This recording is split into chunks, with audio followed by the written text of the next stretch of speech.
Hi, I'm Jake Adelstein, author of Tokyo Vice. I've been covering Japan's criminal underworld for 30 years, and I've seen more people disappear than I'd care to, including my old accountant, who, as it turns out, was getting up to a lot more than taxes. My co-host, Shoko Plambeck, and I are tracking him down, and along the way, we're exploring what's really happening with Japan's missing people. We call them Johatsusha, or the Evaporated. From Campside Media and Sony Music Entertainment, The Evaporated, Season 1, Gone with the Gods, is available now. Subscribe on Apple Podcasts to binge all episodes or listen weekly wherever you get your podcast.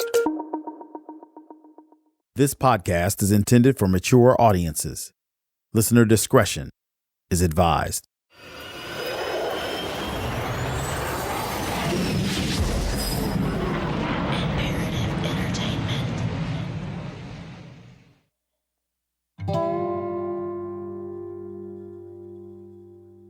By now, you've heard so many names.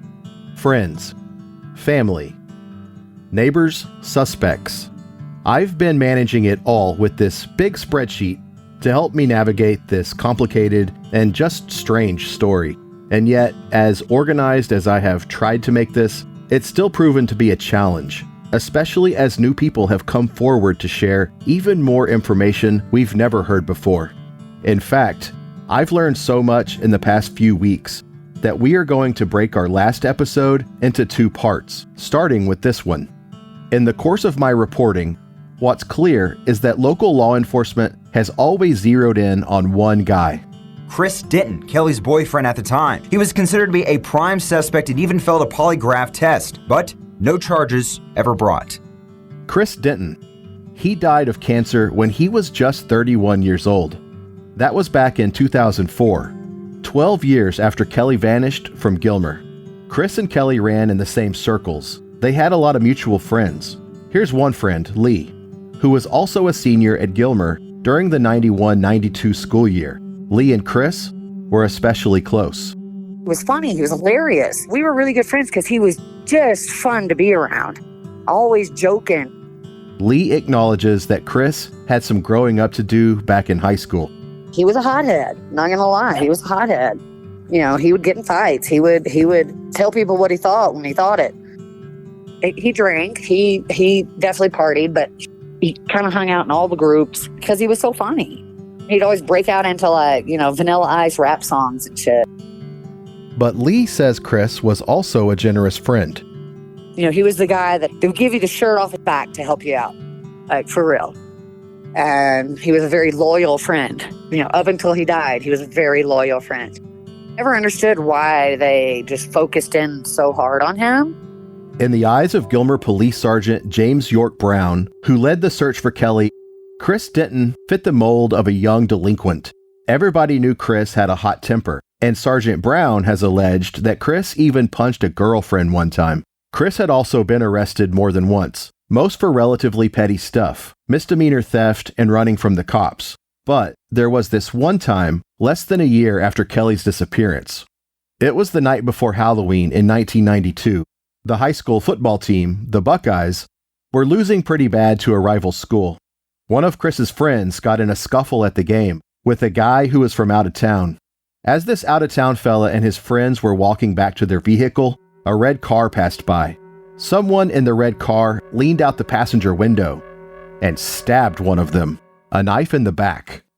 The guy wielding the knife? He was none other than Chris Denton. Police found Chris and his buddies on a country road just off Cherokee Trace, where teens were known to party in the woods right outside of town. Under the passenger seat was a knife and a baseball bat. Chris admitted to the stabbing. He was sentenced to 120 days in jail and 10 years probation. And get this, Sergeant James York Brown was one of the police officers on the scene the night of the stabbing, which isn't really that unusual given how small Gilmer is, especially in Texas, where Friday night football is kind of an all-hands-on-deck situation for local law enforcement. So, what did Chris have to do with Kelly? The TV show Dateline actually interviewed him about that around 2002. Kelly was a casual girlfriend to him. They'd only hooked up around Christmas, just a few weeks before she went missing. We went to 2 parties together and went to a club together. And you slept together. You had sex with her. Mm-hmm. Chris told the news reporter that he'd partied with Kelly the night before she disappeared. On Sunday evening, the last night Kelly was ever seen, Chris said he and his friend Marvin drove by the town square in Gilmer. The video store where Kelly worked was already closed for the night. Yeah, as we were driving by, Marvin noticed his tire was flat. And so, okay, his tire's flat. Probably got a ride home or whatever. And we went right on home. Chris's story didn't convince the police for a second. According to Sergeant Brown, Chris failed not one, but 2 lie detector tests. Keep in mind, though, lie detector tests are notoriously unreliable. Earlier in the series, we heard about a guy who actually passed a lie detector test when claiming, falsely, that he sacrificed babies in a devil cult. Joe Henry, the video store manager, the last person known to see Kelly, also failed his lie detector test and was still cleared by the cops. So take all that with a grain of salt. And yet, investigators have said that Chris just couldn't keep his story straight, and he struggled for answers when questioned before a grand jury. According to an Attorney General investigator's report, Chris was driving an '84 Chevrolet Celebrity on the night of Kelly's disappearance. Chris's dad had bought the car just 5 months earlier, but he didn't keep it long. Just 1 month after Kelly was last seen, the car was sold to a dealer in Louisiana to be shipped to Mexico. The FBI tracked down the car. The floor mat in the trunk was said to be missing. The FBI even vacuumed up hair and other debris from the vehicle interior. When lab tested, however, none of the material traced back to Kelly. Did you kill Kelly Wilson? No, did not kill Kelly Wilson. I have no idea what happened to Kelly, where she's at, what happened to her. Don't know anything about it. The only thing I know that I wish I'd never met her. Chris Denton had a cousin, Brent Ward. From what everyone says, Chris and Brent weren't just cousins. They were best friends. This is local news reporter Philip Williams. You may know that Denton's cousin, Brent Ward, was tried for perjury. In that case, 2 different times. But Ward was the only guy that was ever tried in connection with it. Like his cousin, Brent is no longer with us. From what I've been told, he died of complications from diabetes in 2019 at the age of 46. Case files show that during the search for Kelly Wilson, Brent was questioned twice by the grand jury. Both times, he testified that he didn't know anything about Kelly's disappearance. Brent also said under oath that he was working until about 4 p.m. at this gated golf course community called Holly Lake Ranch on the day of Kelly's disappearance. Brent said he picked up Chris after work that day. They went to eat some hamburgers, and then Brent dropped off his cousin before 8 p.m. The timing is critical because Kelly was last seen at the video store about 30 minutes later. In other words, Brent's testimony gave Chris a pretty good alibi. The authorities poked some holes in Brent's story. For one thing, his timesheet from Holly Lake didn't show that he'd actually worked that weekend. In his defense, several witnesses said the timesheets weren't very reliable. And yet, Brent's own supervisor testified that Brent absolutely did not work on the day Kelly went missing. It gets worse. The supervisor also testified that Brent asked him to lie, to tell police that he'd been at work that day, even though he hadn't. According to a newspaper account from Brent's trials, Brent confided in his supervisor that he was worried because he and his 2 friends had been at the video store a mere 15 minutes before closing time. Brent said he and his buddies had been, quote, messing with Kelly. The supervisor refused to lie for Brent. A coworker overheard their conversation. What, if anything, did Brent know about the disappearance of Kelly Wilson? The state attorney general's office believes this man, 22-year-old Brent Ward, may have some answers. Yet they claim he's not the prime suspect. That accusation points toward his best friend and first cousin, 22-year-old Chris Denton. No charges have ever been filed against Denton in the missing teen's case, but Ward has been charged with aggravated perjury 5 times. Charges alleging Ward lied about where he was the night Kelly Wilson disappeared. In the latest pretrial hearing, former Gilmer Police Sergeant James Brown testifies he always believed Chris Denton to be the prime suspect, and he felt Brent Ward knew more than he'd admit. In Brent's first trial, an ex-girlfriend testified that she hadn't seen Brent since the Saturday before Kelly disappeared. When she called him that Wednesday or Thursday to ask where he'd been, Brent told her, "If the police ask you, tell them you saw me, not that they will ask." Brent denied the girlfriend's allegation. It was her word against his, so a judge acquitted him. In the second trial, a jury convicted Brent on one of two charges. He was sentenced to 3 years in jail. But here's the deal. Lee Taylor, a close friend of Chris and Kelly, says there's no way Chris murdered Kelly, and she has Chris's alibi. And I never understood why the police weren't interested in that. And they were never interested. Like, they never talked to me. I went to the police station and told them, I know y'all are looking into Chris, but I was on the phone with him. The little secretary lady took my information and no one ever called me. Wow. Yeah. So, like, I never, ever, ever believed it was him. Ever.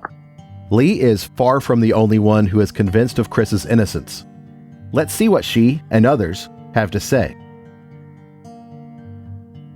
From Imperative Entertainment, I'm Wes Ferguson. This is Deviltown.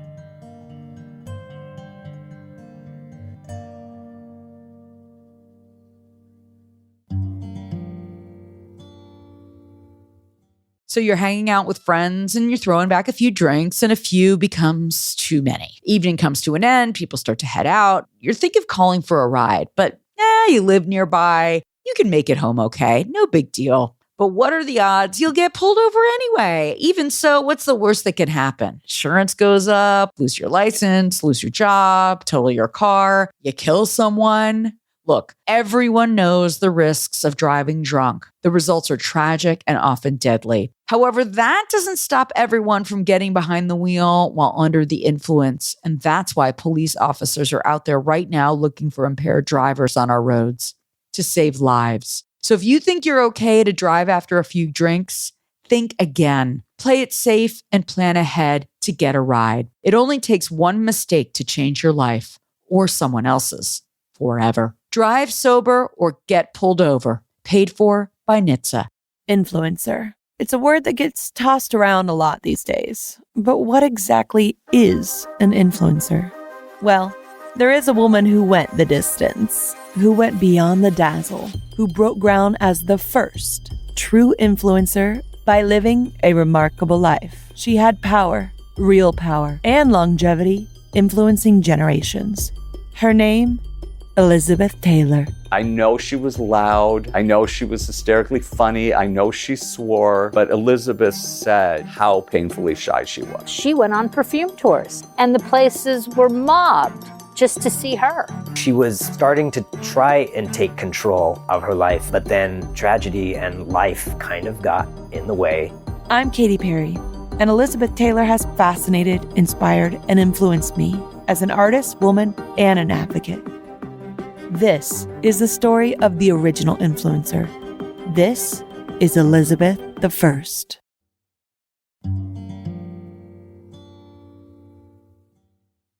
This is Chapter 10, Part 1, The Boyfriend. If you can remember all the way back to the first episode, Lee is the high school friend who was supposed to meet up with Kelly and go to that party outside of town. When Lee got off work at the local pharmacy, she drove over to the video store. Kelly was still inside the store, vacuuming, so Lee went home to change clothes. And that's when her mom said, "No way." And then, like, shortly after, my mom was like, "No, you're not going. It's too late to go out now. No. And I was like, damn, I should have just never come home. I should have gone straight to Kelly's. Right about that time, Chris Denton called me. And we're talking on the phone, and I was like, well, are you going to go with meet up with Kelly and them tonight at that party? And he said something of the, like, nah, fuck that bitch, I ain't going, or she's being a bitch, I ain't going, or something. And I don't know. And I guess they'd gotten some little, honestly, I think she was trying to break up with him or kind of stop hanging out with him so much. And kind of blew him off. I don't really know the details of that, but it wasn't like we got in this huge fight and da. It wasn't anything like that. And I knew it couldn't be because she had just been at the thing vacuuming 15 minutes earlier. And so I just never could understand how If he was the one to get her from the video store, how could he could have already have done something, hidden her body somewhere, and called me and been totally normal? She says the timing just didn't make sense. It was shortly before 9. It was like 8:45-ish. And the reason I remember this so vividly, and I don't remember very many things this vividly, my mom was a little bit nutty, and I wasn't allowed to be on the phone after 9. And then she really didn't like Chris Denton. And I remember it was like 9:05, and I was on the phone with him. And she like walked into my room. I was like, "What are you doing?" I was like, "I'm on the phone with Chris." And she ripped my phone out of the wall. That's how I remember it so damn vividly, because I never got a phone again. Never got that thing put back on the wall where you could plug a phone in again. It sounds like Chris was none too happy with Kelly that night. It reminds me of a comment made by retired police officer Richard Sproul in the last episode.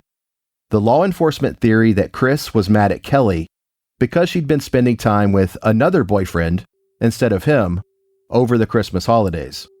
And he was like, "Have you talked to Kelly?" And I was like, "No. When I drove by, she was vacuuming and I haven't called yet." And so I believe he was with Marvin Pritchett. They were at Chris's house. They were either at Chris's house or Marvin's house.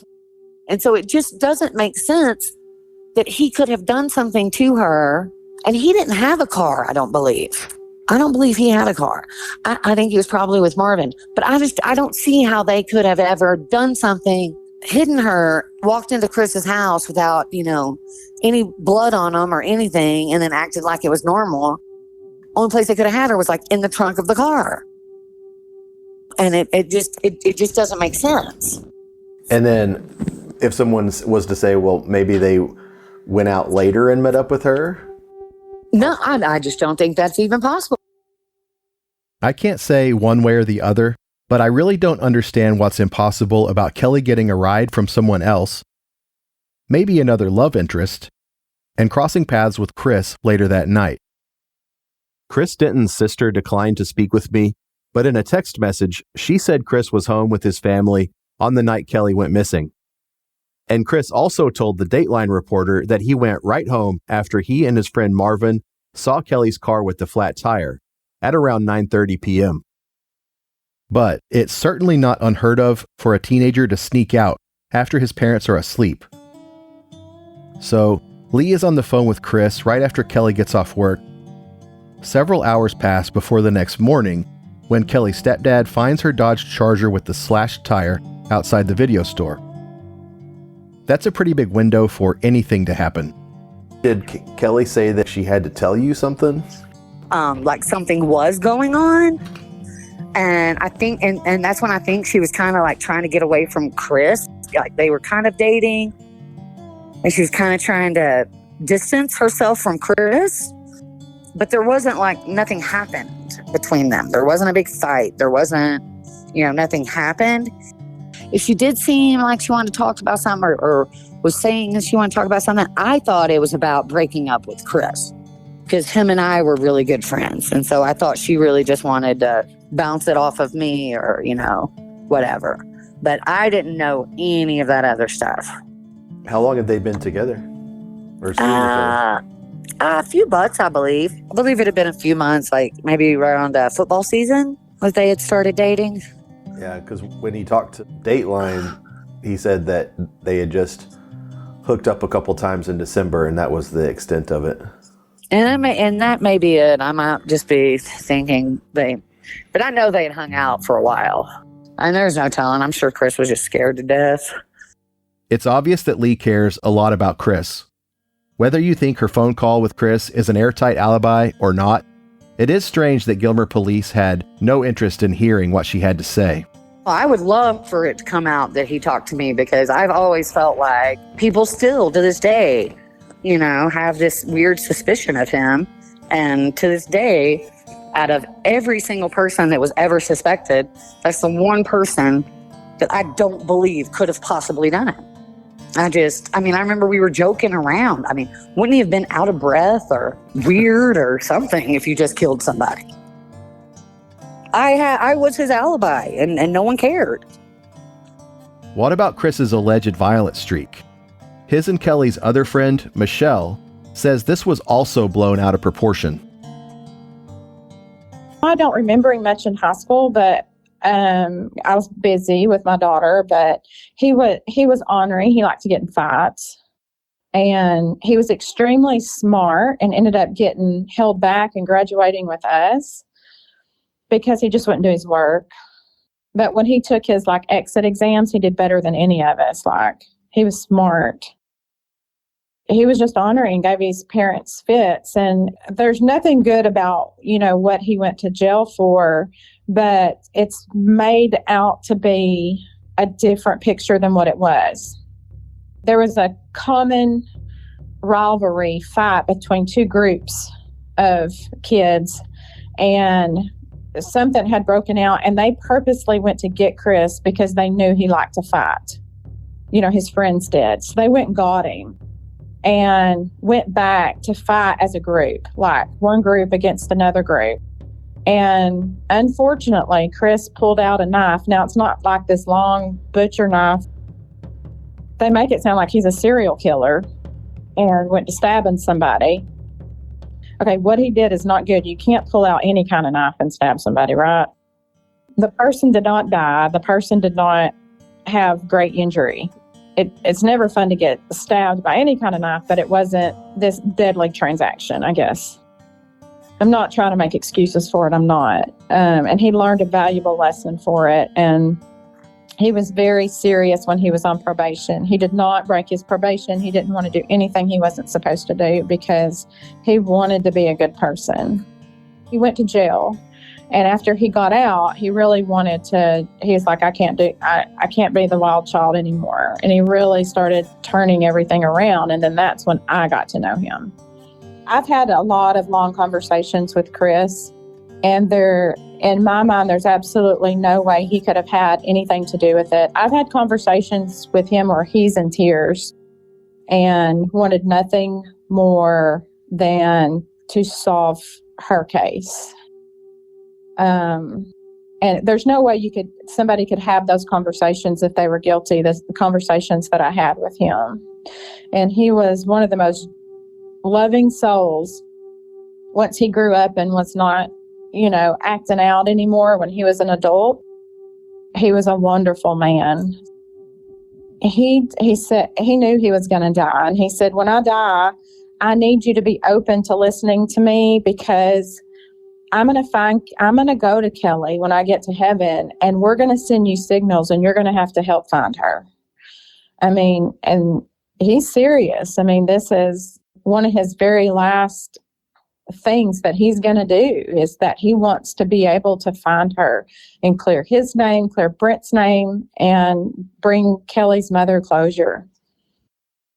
I asked Michelle about a rumor that's been going around for years, that Chris made a deathbed confession involving Kelly's case. Well, no, none of that's accurate. None of that's accurate. Of course, there's no deathbed confession. His last days were spent at Baylor Hospital in Dallas, and he was very coherent for most of that time. It was just a very short period of time that he was not able to talk and be coherent. And it was during that time that I was having those conversations with him, and nobody ever approached him to try to get a confession. So I was there the day he died. Although Lee remembers Chris and Kelly being an item for a few months, Michelle insists they were not in a serious relationship. That was just the narrative being driven to make Chris into the scapegoat for Kelly's disappearance. I think it was more the media. And I think the higher-ups in the community controlled the media, and they wanted the spotlight off of them. And, the first person they were going to question is the person they considered the boyfriend. They weren't really truly boyfriend and girlfriend. I think they'd just been messing around, and they were starting to have feelings or whatever was going on there. That's your first easy target. It's just like if there's a husband and wife and the wife gets murdered, the first person they're going to go towards is the husband. They're going to question him. To be sure, there are details about Kelly's case that point away from Chris and Brent. The fall before she vanished, Kelly had told her cousin in Louisiana that she was trying to get away from an ex-boyfriend who dealt drugs and wouldn't leave her alone. We heard about that in the last episode. Well, Chris was not a drug dealer. There was also the night Kelly was dropped off by a black luxury car, and she claimed to have not remembered what happened. Not to mention the huge wad of cash her mom found in her bedroom after she disappeared. Well, Chris was from a family of meager means. I recently got my hands on some emails from Kelly's late stepmom, Waverlyn. The contents of the emails were apparently copied from police reports written by Sergeant James York Brown, the original investigating officer. From what I can tell, they've never been made public.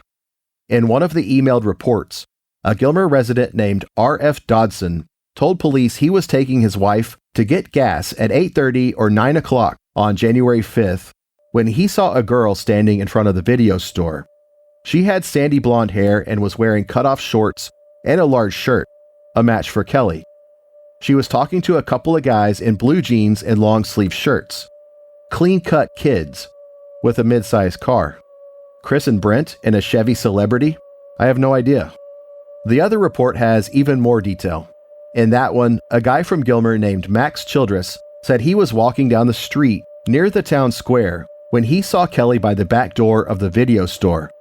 Kelly was arguing with a man that Max didn't know, but he did recognize him as someone he'd seen around Gilmer. The man was about 25 years old, white, clean cut, with black hair and sideburns.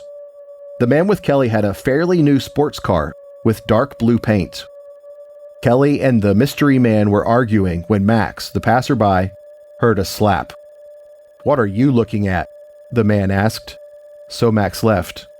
Max said he later saw Kelly and the same man in the same car turning north on the main highway through town. In her email, Waverlyn cautions that this guy Max has quite a lot of problems and he's not easy to talk to. His tip apparently went nowhere and he died in 2013. As we mentioned in the last episode, Michelle believes Kelly found out something she wasn't supposed to know, whether that involved a drug ring or something else, and Kelly was silenced. The pursuit of Chris Denton, not to mention the wild, unrelated allegations of demonic sacrifices, all that was a smokescreen. It's much bigger than anybody could anticipate. So you wonder why there's a cover-up. Well, if one girl could expose what's going on and bring that many powerful people down, she's not going to survive. But you got to look at the big picture too. I mean, Kelly was snatched off the Gilmer Square. She was a sweet young girl. It wasn't a random act. We all know it wasn't random. So that means there had to be a reason behind it. That has to be a pretty big reason to snatch a teenage girl from her work in Gilmer, Texas. It's big. Somebody was in fear. It's not like it was this accident or this or that. It was, I mean, when you look at the bigger picture and you think about it, it's like, oh my God. Michelle brought up Kelly's old boss, Joe Henry, who, much later, pleaded no contest to possession of child pornography. Everybody knows that Joe Henry was the last one to see her. And to me, he should have been more of a suspect than what he was. Now you know that he's a sex offender, listed as a child sex offender because he got busted with child pornography. There's something behind that. You can't dismiss that. The last person that she was with likes videos of children having sex. I mean, it's you can't just dismiss that. There's something there. There's something. Joe Henry knows what happened to Kelly. There's no doubt in my mind. I can't say he did it, but he knows what happened. As I mentioned in the last episode, Joe has admitted to engaging in some inappropriate behavior with Kelly, including propositioning her as a joke.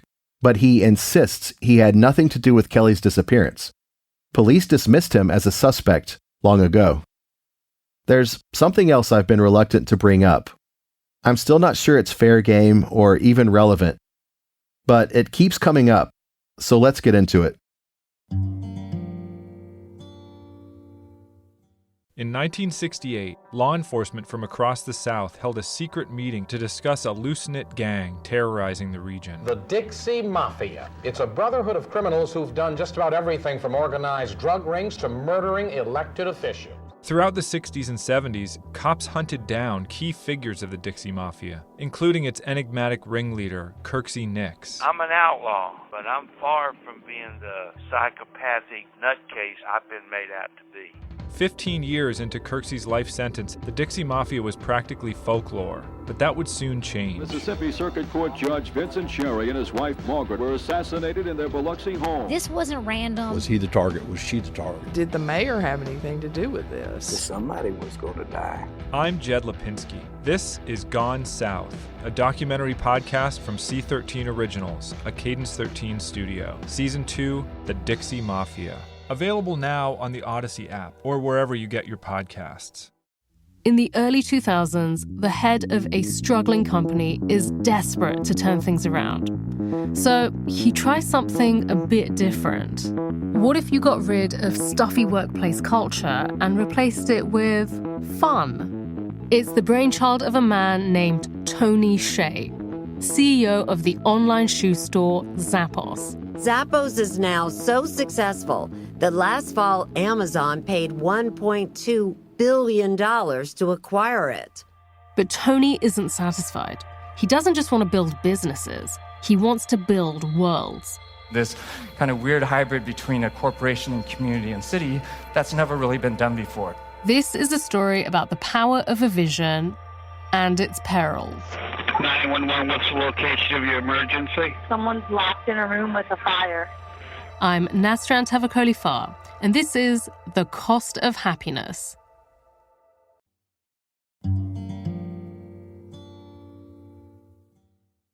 Gilmer, Texas is kind of unique. It's home to one of the oldest surviving Mormon colonies in the American South. The families of Chris Denton and his cousin Brent are members of the Church of Jesus Christ of Latter-day Saints. Ann Gore, the CPS caseworker who investigated the allegations of satanic ritual sacrifices, is Mormon. So is John Melvin Dodd, the Gilmer school teacher and charter member of the Justice for Kelly Wilson Committee. Here's news reporter Philip Williams again. Well, some interesting things came up here that involved the Mormon Church too. Ann Gore, who was one of the Child Protective Services or Welfare Department workers, who was involved in this investigation. Chris Denton, I don't know if he was a Mormon, but his parents are big members of the Mormon Church. And Brent Ward, his cousin, who was convicted of perjury, went off on a mission from the Mormon Church, and it was said that was rushed up, about the time all this happened. And so, and then there's some people here named Dodd, a married couple, they're big Mormons, still around here. They insisted that Brown was the one who did it. It's interesting that, the suspects in this case had ties to the Mormon Church, and the Mormons were out defending Denton, I guess at least indirectly, by suggesting that Brown had something to do with it. They're kind of circling the wagons to protect. That's what some people probably interpreted it to mean. The Dodds are honorable people. I don't think Ann Gore or the Dodds would deliberately frame an innocent person. But it is interesting that, Mormons were involved in this, taking up for people who had Mormon ties that were implicated in this case in some way. Denton and Ward. Melvin says his son John actually gave Chris Denton a haircut on January 5th, 1992, the last day Kelly was seen in Gilmer. Chris Denton came over the Sunday that she disappeared, and my son John, who now is a federal law enforcement official, cut hair for a lot of people. And he would usually do it in my mother's utility room, which is, her house is 75, 85, 95 yards or so from where I live. They came over, I don't know, it was I don't really remember the time, 6 p.m. or so, even possibly later. And it was Chris Denton and Marvin Pritchett and Brent Ward. And John cut their hair. And they said, we're going to town. Won't you go with us? And John said, okay. So after cutting all their hair, he got in the car. So the four of them were heading out to town. Well, Mama's got a moderately long driveway. I mean, it's not 100 yards, but it's a little bit long. And John said he just got a strong impression, don't go. So he told him, change my mind, I'm not going. So they stopped and he got out. That is the only reason my son John was not up in Gilmer with them the night that Kelly Wilson disappeared. James Brown was trying to pin this on Chris Denton. Chris Denton had dated Kelly Wilson. And Chris Denton, now his father is one of my absolute closest friends. And I liked Chris. But Chris, at this time, was a bad individual. Chris would take orders for goods from friends, and then he would go to shopping malls and places and steal the stuff and then sell it to them at a rather reduced rate. So he was a thief. He was an organized thief. And Chris had a temper. And Chris had hit Kelly at least once. So Chris Denton was an incredibly good person to try to pin the death of Kelly Wilson on. Melvin insists that Chris is innocent. So why did law enforcement come down so hard on the cousin, Brent, for lying about going to work that Sunday? Melvin says the cops were leaning on Brent, so he'd flip on Chris. He had to tell them about Chris Denton's involvement, or there would be no immunity. He was going to have to lie to them and tell them that I know that Chris Denton killed Kelly Wilson, or they were going to be able to prosecute him again then, or at least harass him like crazy. Brent Ward was accused of perjury for claiming that he worked at Holly Lake. And as I said, big deal. It was in the daytime. He never once claimed that he was working at Holly Lake at the time that Kelly disappeared when she got off work. He said that he was up there in town with Chris and Marvin Pritchett, but that he had asked them to take him home, and they'd drop. He lived uptown, and they'd dropped him off at his house. So if Chris Denton did kidnap her and kill her, Brent Ward wasn't even with him. Now, Marvin Pritchett would have been, but Brent was not. Well, Marvin was in the military by this time, and they brought Marvin here one time and questioned him for the grand jury. And then they dropped Marvin. Marvin was never bothered anymore about any of this. But Brent Ward and Chris Denton absolutely were. Like a lot of people in Gilmer, Melvin Dodd remains convinced that a devil cult murdered Kelly. I can guarantee you Chris Denton had nothing to do with the kidnap, rape, and murder of Kelly Wilson. Okay, so what about this other name that keeps coming up? The other guy who was with Chris Denton that night. I believe he was with Marvin Pritchett. I have not been able to find out much about Chris's friend Marvin. Kelly's friends say they don't remember him all that well. Like Chris and Brent, his family members were Latter-day Saints. He was a year ahead of Kelly in school and had already graduated when she was a senior. Marvin joined the United States Air Force in April 1994. That's about a month after a judge dismissed the murder charges against Sergeant James York Brown and the other defendants. Records show Marvin's parents also moved away from East Texas 3 years after Kelly vanished. They settled in a rural area of the Pacific Northwest. Marvin has a sister named Cynthia. She goes by Cindy. She doesn't live in Gilmer anymore either. The other day, someone gave me a tip. They told me to check out the comments on a YouTube video that came out back in the spring. The video is called The Devil's Cover-Up, Kelly Wilson. Marvin's sister, Cindy, was in the comments on a public forum for everyone with an internet connection to read. I am from Gilmer. My little brother is Marvin Pritchett Jr. His best friend was Chris Denton, Kelly's boyfriend at the time. My little brother and Chris flunked a lie detector test. My little brother stuck to his story, but Chris told a different story on what time they got home. My little brother had to join the Air Force to keep the FBI off of him. My daddy told me that my little brother didn't get home from the party until the next day at 1. My stepmother had to rinse little Marvin off outside with the house. My daddy had surgery and told me Chris and him seen Kelly's boyfriend at the party and fought. Kelly was accidentally killed, and my little brother helped Chris bury her. The police never checked my Granny Pritchett's woods.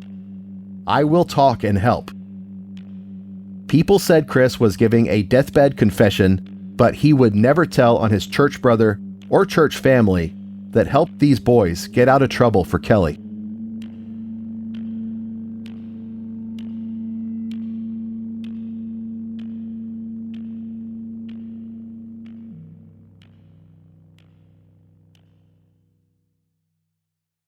Before we get any further, I just want to say that everyone is innocent until proven guilty. We've already had way too many unfounded allegations thrown around in the search for Kelly Wilson. But Cindy made these claims in a public forum on one of the internet's most popular websites for the world to see. She said she was willing to talk and help. I had to get in touch with her. I tracked down a phone number that supposedly belonged to Cindy. I left a couple of voicemails but never heard back. I sent her a Facebook message. She didn't respond to that either. I would have knocked on her door, but she lives in another state and the timing just wasn't right for a long trip. I dropped a letter in the mail. I also sent a letter to Cindy's brother, Marvin. The next time I checked YouTube, most of Cindy's comments, they were gone. At the tone, please record your message. When you have finished recording, simply hang up. I finally got a phone number for Marvin. I briefly introduced myself and told him why I was calling. I recently read your sister's comments on YouTube, and I just wanted to reach out to you and say, if you know anything that could help find Kelly and give her parents some answers, I really hope you'll consider doing so. And if your sister is just way off base, I really need to know that too. My number is 512-787. I've given Marvin lots of opportunities to respond. As of right now, I still haven't heard back from him or his sister. Online, I did hear from a different Gilmer resident who said that Cindy's claims are lies and BS. This person declined to be interviewed, but she said she actually helped to search the Pritchett Woods on foot and horseback for Kelly. Later, when I got a call from Amanda Gamble, the private investigator who's searching for Kelly, I couldn't help but vent my frustration. I've actually still been trying to get in touch with Cindy Pritchett. And that's just so baffling to me that she would make all these crazy accusations on YouTube. And she's like, I want to help. And then as soon as I reach out and I'm like, hey, here's your chance to help, then like she deletes most of the comments and does not respond. So I don't know. I'm sure her brother was like, you better take that shit off YouTube. But it'd been up there for 7 months. Yeah. So, I mean, this is all very, very, very weird. But Amanda, she'd actually called to talk about something else. She was chasing a different lead. But I'm going to tell you right now, that's got me thrown for a loop and kind of shook. Coming up on part 2 of the season finale of Deviltown. I remember because how dramatic it was when I stopped at the stop sign after I left her house. Somebody started beating on my side glass. I rolled my window down and she said, Kelly Wilson, Kelly Wilson. He was obsessed with Kelly Wilson. A Gilmer man convicted of nearly 36 sex crimes, and he's obsessed with Kelly Wilson. And I don't know about a shrine at his house. He had clippings all over. Seems like it might have been the kitchen, all over the walls. And an anonymous tip leads investigators to the very same sex offender's former home. A cute little house that, by some strange coincidence, is now owned by one of Kelly's best friends. He is telling him that he's received an anonymous letter, and it is saying that possibly Kelly is buried under our current home. The FBI is here. They're digging up. I mean, are you thinking like, oh my gosh, like Kelly is here?